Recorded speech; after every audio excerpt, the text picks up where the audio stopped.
हमारी बहनें नशा करने लगी, बेटियां नशा करने लगी, लाडली बहनाओं के नाम पर वोट ले लिए और बहनें सबसे ज्यादा नशा करती है देश में, मध्य प्रदेश में। आज कांग्रेस प्रदेश अध्यक्ष ने इस बात को बड़े बेशर्मी से के साथ बताया कि प्रदेश की बहनें सबसे ज्यादा शराब पीती है। मध्य प्रदेश में कांग्रेस के दो दिग्गज नेताओं कमलनाथ और दिग्विजय सिंह की अदावत पर सियासत अभी थमी भी नहीं थी कि जीतू पटवारी ने एक बयान देकर फिर पार्टी की मुश्किलें बढ़ा दी। उन्होंने एक बयान में कह दिया है कि मध्य प्रदेश में महिलाएं सबसे ज्यादा शराब पीती हैं। लाडली बहना शब्द का भी उन्होंने उपयोग किया है अपने बयान पर। उनके इस बयान के बाद अब पूरे प्रदेश में सियासी हड़कंप मच गया है, सियासत तेज हो गई है। सबसे पहले आपको जीतू पटवारी का वो बयान सुनाते हैं जो इस वक्त सुर्खियों में है। प्रदेशवासियों, हमें तमगा मिला है मध्य प्रदेश को कि महिलाएं सबसे ज्यादा शराब पूरे देश में कहीं पीती है तो मध्य प्रदेश की पीती है। ये मध्य प्रदेश का समृद्ध मध्य प्रदेश का सपना देखने वाली बीजेपी ने हालात कर दिए। मध्य प्रदेश में सबसे ज्यादा कंजम्पशन शराब का कहीं है, खपत है, तो देश में सबसे ज्यादा मध्य प्रदेश में है। आदरणीय प्रदेशवासियों, ये दोनों बात मैंने क्यों कही? यहाँ ड्रग्स, अभी कोई दूसरा प्रदेश नहीं बचा, पंजाब भी नहीं बचा, जितना ड्रग्स का कारोबार मध्य प्रदेश से की धरती से होता है दूसरे किसी राज्य से नहीं होता है। पर हमारे मुख्यमंत्री ने कभी प्रयास नहीं किया कि इस नशे से निजात दिलाने के लिए हम क्या करें। हमारी बहनें नशा करने लगी, बेटियां नशा करने लगी, लाडली बहनाओं के नाम पर वोट ले लिए और बहनें सबसे ज्यादा नशा करती है देश में, मध्य प्रदेश में। और ऐसा प्रदेश बना दिया हमारे इस भारतीय जनता पार्टी ने, इस पर आपको विचार करना चाहिए। तो जीतू पटवारी ने यहाँ सीधे तौर पर मध्य प्रदेश की आधी आबादी पर बड़ा बयान दे दिया है। उनका कहना है कि मध्य प्रदेश में महिलाएं सबसे ज्यादा शराब पीती हैं और ये गलत आंकड़ा अब कांग्रेस पार्टी के लिए बड़ी मुसीबत बन गया है। जाहिर है ये ऐसा बयान है जो न कांग्रेस नेताओं के गले उतर रहा और न ही बीजेपी नेताओं के।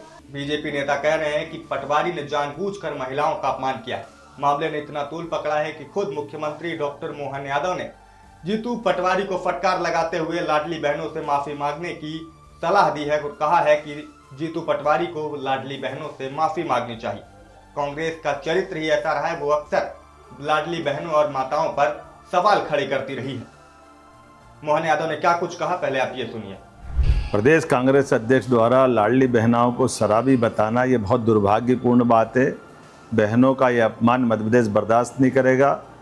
आज कांग्रेस प्रदेश अध्यक्ष ने इस बात को बड़े बेशर्मी से के साथ बताया कि प्रदेश की बहनें सबसे ज़्यादा शराब पीती है। ये एक तरह से उनकी छोटी मानसिकता है। उनके ही एक पुराने कुछ दिन पहले कांग्रेस के नेता ने कहा था कि लाडली बहनों को बोरे में बंद कर देंगे।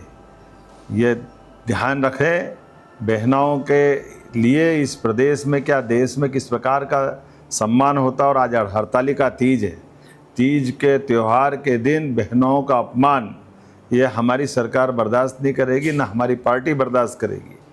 जनता इसका पूरा हिसाब चुकता करेगी। कांग्रेस राष्ट्रीय अध्यक्ष को माफ़ी मांगना चाहिए और उनको इस बात के लिए खेद व्यक्त करना चाहिए कि उनने मध्य प्रदेश की बहनों का जो अपमान करने का जिनको दायित्व दिया है उनको पदों से हटा के बाहर करें। तो डॉक्टर मोहन यादव ने कड़े शब्दों में जीतू पटवारी के बयान का विरोध किया और उन्हें माफी मांगने की सलाह दी है। वहीं अब आपको वो आंकड़े बताते हैं जिसकी वजह से जीतू पटवारी के बयान की चौतरफा घेराबंदी हो रही है, क्योंकि जीतू पटवारी ने अपने बयान में गलत आंकड़े पेश किए हैं जो महिलाओं के शराब की खपत को लेकर है।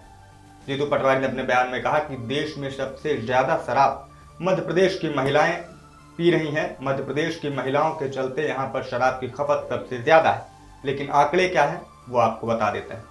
राष्ट्रीय परिवार स्वास्थ्य सर्वेक्षण 5 के आंकड़ों की माने तो देश में महिलाओं की सबसे ज्यादा शराब की खपत जहां है वो प्रदेश है अरुणाचल प्रदेश, जहां पर लगभग 26% महिलाएं शराब का सेवन करती हैं। सिक्किम में यह आंकड़ा 16.2% है, तो वहीं झारखंड, असम जैसे कई राज्य भी शीर्ष स्थान पर शामिल है। वहीं बात करें मध्य प्रदेश की, जहां के बारे में जीतू पटवारी ने कहा है कि यहाँ की महिलाएं सबसे ज्यादा शराब का सेवन करती हैं। यहाँ महिलाओं के बीच शराब की खपत केवल 1.6% है, जो राष्ट्रीय औसत से काफी कम है। और इन आंकड़ों की वजह से अब कांग्रेस की नीयत पर भी सवाल खड़े हो रहे हैं कि आखिर जीतू पटवारी ने गलत आंकड़े पेश क्यों किए, जब उनके कांग्रेस की गले की फांस बन चुके हैं। बीजेपी चौतरफा हमलावर है और कांग्रेस अब इस पूरे मसले पर बैकफुट में दिखाई दे रही है। और सबसे बड़ी बात यह है कि यह मुद्दा मध्य प्रदेश की आधी आबादी से जुड़ा है। आधी आबादी यानी मध्य प्रदेश की महिलाओं से जुड़ा है और बीते चुनाव में आधी आबादी की ताकत अच्छी तरह से कांग्रेस को भी दिखाई पड़ चुकी है। बावजूद उसके ऐसा बयान किसी भी नेता या किसी भी राजनीतिक विश्लेषक की समझ से बाहर है। जीतू पटवारी के इस बयान पर आप क्या कहेंगे, आपकी क्या राय है, कमेंट करके हमें जरूर बताएं। मेरा नाम है शिवम, देखते रहें खबर विभाग।